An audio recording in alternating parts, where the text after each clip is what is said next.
అప్పటి గట్ల కాదు. ఇప్పుడు ఇంటికాడిది మొత్తం వాళ్ళకు భూమి, ఇంటికాడ భూమే లేదా మొత్తం ఈయనే మీ బాపే ఇచ్చినాను వేరు పిల్లగండం తీసుకొని నిజామాబాద్కి ఎక్కింది. అలా భూమి లేదేం లేదు, వీళ్ళే దగ్గరికి తీసింది. మా నాయననే మంచోడు కాదు నావడానికి దగ్గరికి తీసుకొస్తే ఇప్పుడు అయిపోయి అన్నారు. వాళ్ళకి భూమి ఎక్కడికి పాడైంది, వీళ్ళే ఇచ్చింది. మా చిన్నది ఇంత భూమి ఇక ఆయనతో పంచుకున్నారు. ఇక అలా భూమి లేదు, మళ్ళీ అమ్ముకుని పోయింది. అప్పుడు ఎక్కడ తోళ్ళకు గట్ట చేస్తారు చెప్పు అవన్నీ అన్నా నిన్న.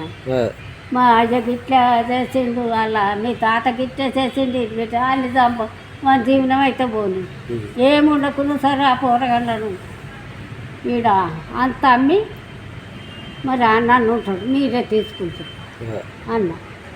అంటే నీకెరికి నాకు అంతేరికి నేను ఆపిన, ఇది రాలే అది రాలే ఆపుకుంటా. ఇవాళ పొద్దుగాల పొద్దుకి అంత చేసి నాటేసి పోయినా అవరపా.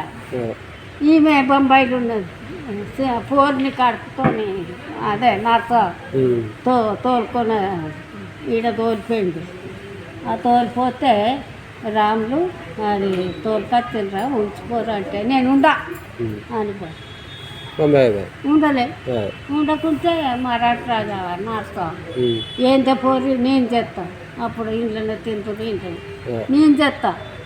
ఎందుకు ఎడుతున్నా లక్ష్మో నువ్వు చేయకుండా సరే. మా నాయన మంచోడు ఉంటుంది, మా నాయన గిట్ట గీదే అట్లా కళ్ళు తెచ్చు తీజడి తెచ్చు అన్నాడు. అది పుట్టినాడు 2 ఊరు కూడా పెట్టు అవన్నీ అన్నాడు.